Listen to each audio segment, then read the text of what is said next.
Flavio Volpe is the president of the Automotive Parts Manufacturers Association. Thanks for joining us, Mr. Volpe. I wanted to ask you, you were on the front lines of those discussions with the U.S. at the time, getting the Americans to include Canada in that Build Back Better legislation. What was at stake at the time when the Ambassador Bridge was being blocked, and how bad was the timing for the negotiations that you were at?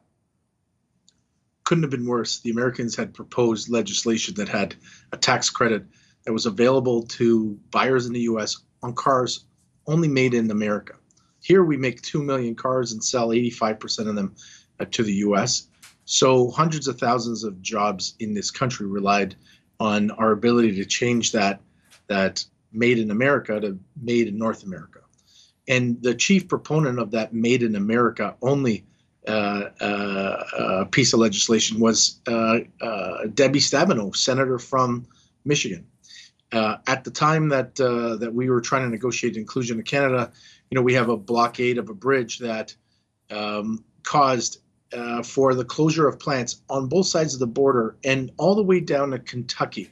There were major assembly plants that were closed because they couldn't get Canadian parts. And we heard Michigan congressional leaders say, maybe we shouldn't be sourcing our parts and our goods and our critical tools in Canada, and maybe we're right to be saying we're doing this in the U.S.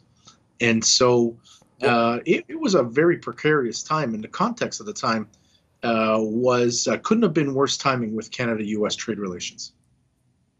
Yeah, and Windsor Mayor Drew Dilkens did refer to the border blockade as a national economic emergency. I imagine you agreed, especially at that point. I mean, it was so for us, $100 million worth of parts go in total in the two directions over that bridge every day. The shutting of that bridge shut the entire industry for about 5 or 6 days. There was nobody making parts or assembling cars in Canada and in parts of the U.S. because of this bridge. It was literally the worst thing that anybody could do to the operations of the automotive sector in Canada. And for me, one of the things I said at the time, too, was these are people from Windsor in a car town, shutting down their neighbors' jobs and economic prosperity and potential long-term outlook, and they should have been embarrassed. And we stepped in to go to court to seek an injunction to get them to clear the bridge, and we got a temporary injunction. But I had petitioned both levels of government to say that's a 10-day injunction. We need to make sure that bridge stays clear. Nothing's going to stop them from coming back on the 11th day, and it's not for us as a private sector group to go back into court. Let's make sure that we give certainty to our American partners that their goods and our goods continue to flow as usual. So you were also part of those very difficult negotiations for this USMA that with the Trump administration at the time. Can you help Canadians understand how protectionist the current Biden administration has been? And I wanted to know, are there any type of scars that are left over from that blockade right now that you continue to deal with in your negotiations on the other side of the border? Look, I think your viewers all know how entrenched that protectionist language was during the NAFTA renegotiations with the Trump administration and the big threats from Trump to put a 25% tariff on all Canadian cars and parts.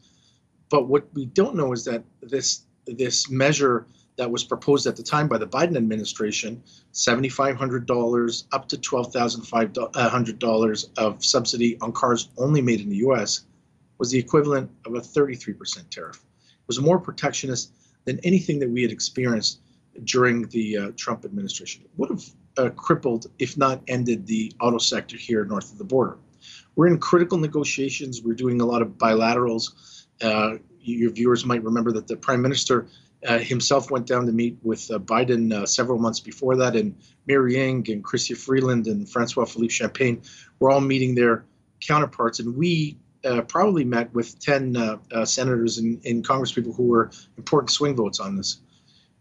These were tough negotiations with an administration that has gone into an industrial policy format where they are spending tens of billions, hundreds of billions of dollars in electrifying the American automotive sector. And they said, if we're going to spend American money, it's got to go to American companies and sources. And so right in the middle of this, we're showing them that with 30 pickup trucks and a little bit of defiance, you can shut down trade in this sector across the continent. And those were very bad messages that we were sending that needed to be fixed right away. Flavio Volpe, always appreciate the time. Thanks so much for joining us. Thanks, Mike.